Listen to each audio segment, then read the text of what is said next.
就是台湾人对于孕妇就是有一套不能吃冰啊，你不能染发，你不能吃辣啊。然后你一怀孕以后，你不是你自己了，大家都有权利去跟你说你应该要怎么样。推崇自然产，又要等宝宝自己想要退房的时候再退房，到处走在路上啊，真的都是烟味。意大利呢，它这个公厕根本就是超级少，少到不行。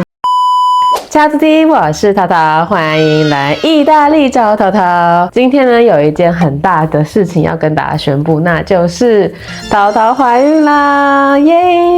其实呢，就是我们也很意外。1月的时候，我们就有回台湾过年嘛。然后那时候我坐飞机的时候，感觉到非常的不舒服。不过当时候就是也没有想太多，结果就大吃大喝的开心过完过年以后呢，才发现哦，原来是有宝宝了这样。所以我头3个月的产检都是在台湾做的。一直直到过了安全期以后，我才回意大利这边。意大利跟台湾两边的产检，我真的是都体验过。所以呢，今天这支影片就要让大家知道说，在台湾怀孕跟在意大利怀孕啊，整个产检的过程啊，补助政策啊，然后生活细节到底有什么不一样？其实就是一个非常文化冲击的一个影片哦。真的很多事情会让我觉得蛮崩溃，很想要原地飞回台湾。不论你是在意大利的准妈妈，还是你正在备孕中，还是呢你是孕中要来意大利旅游，那记得这支影片非常重要，你都要看完哦，因为会让你真的满满的避雷。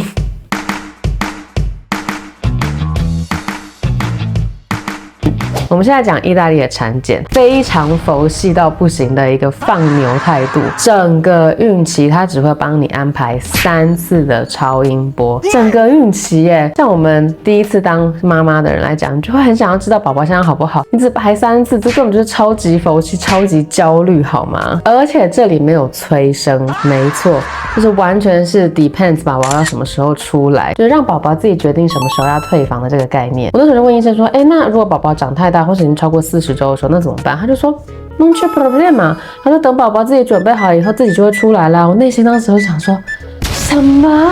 这也太佛系了吧！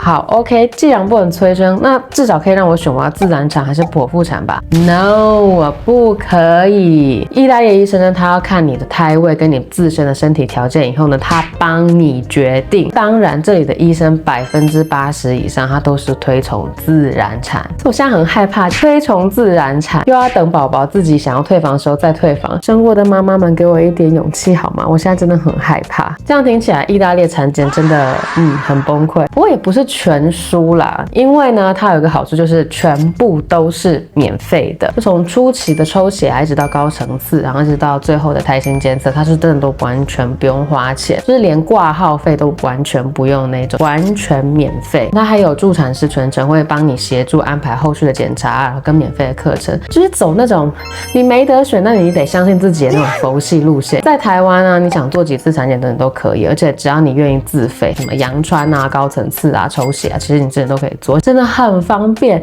医疗资源真的超多，你想要什么检查真的就随便加，挂号也很方便啊，都有 APP， 就一键就可以挂号。而且台湾这边通常也不会让宝宝在妈妈肚子里面待超过40周，也会去追踪宝宝的大小跟发育，然后会去适度的催生嘛。意大利这么佛系，这样好吗？再来就是生活雷点，孕妇的天敌是什么？那就是二手烟。来过意大利的朋友就一定知道，说二手烟真的是无处不在。意大利人超爱抽烟的啊，每次就会来一根烟啊，饭后一根烟，喝完咖啡一根烟，吃完饭一根烟，跟朋友聊天也一根烟，就到处走在路上啊，真的都是烟味。我真的每天出门都戴口罩，还是真的完全防不了，真的都是烟味。如果要来意大利旅游，然后你刚好是怀孕中的话，真的一定要戴口罩，因为真的很难躲得掉。然后还有孕妇出门最怕什么？没错，就是要上厕所，对不对？尿急找不到厕所，我跟你讲，孕妇尿急真的不能忍。意大利呢，它这个公厕根本就是超级少到不行，它真的不像台湾到处哪里都有公厕。在意大利呢，出去玩真的就一整天就像是厕所大冒险，而且你即使找到了公厕，它通常都是要付费的。在这里提醒一下大家哦，你那个厕所它付费是投币的，不要想说可以用 Apple Pay 或者刷卡，那我没有那么先进。准爸爸们零钱拜托一定要备好。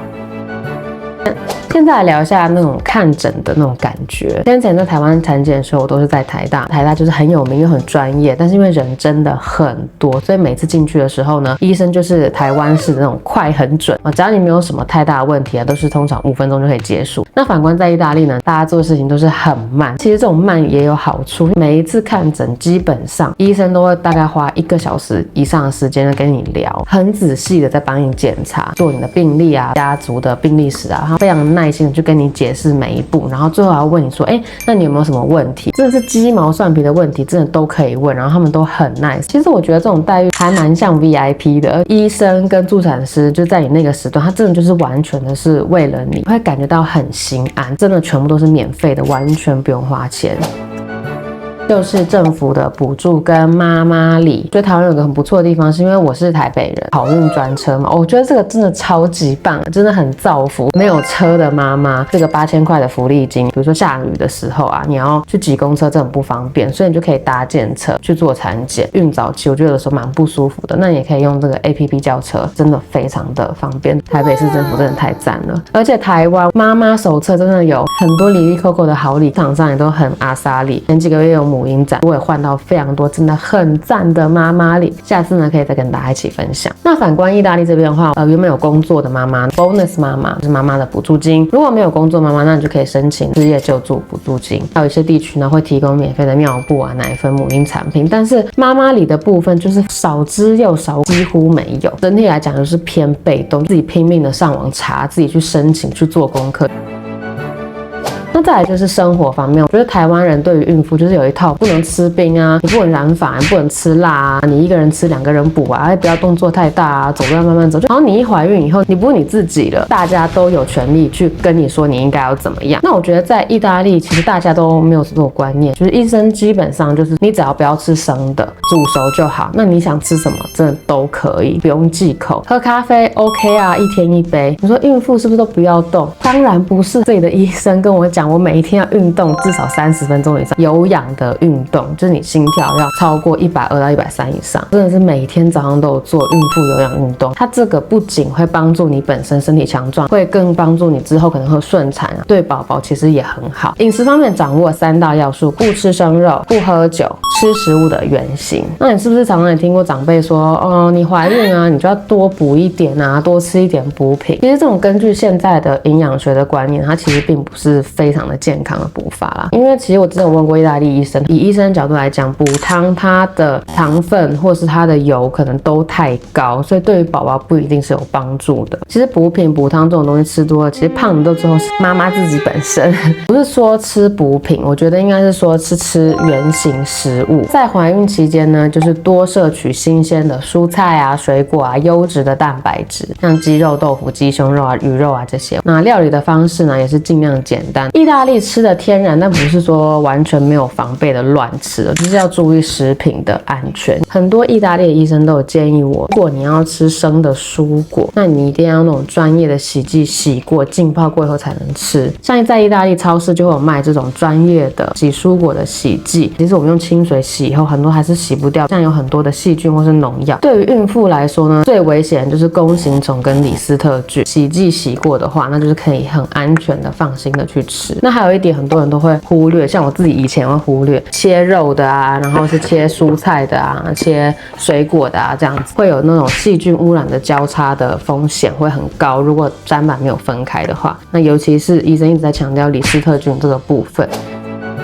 好，虽然刚刚抱怨了很多意大利这边的雷点，但是其实啦，在意大利当孕妇也有那种非常暖心的，那就是你不论走到哪，你就真的会被当成女王一样对待。就是走在路上，常会有陌生人跟你说 "Auguri"， 意思就是说祝福你、恭喜这样子，你就觉得哇好温暖。不论你是去搭车啊，还是你在排队，或去超市啊，都会有人会让你。然后你去公家机关办事的时候呢，他们也会直接有个那个专属的柜台，去哪里大家真的都会让你插队。对啦，你会觉得很感动，就是说他是真心的在祝福你，收到这些陌生人的祝福，这些陌生人的善意，就感觉好像你这个未出世的宝宝还没有出生，这个社会都已经在爱他那种感觉，我就觉得很暖心。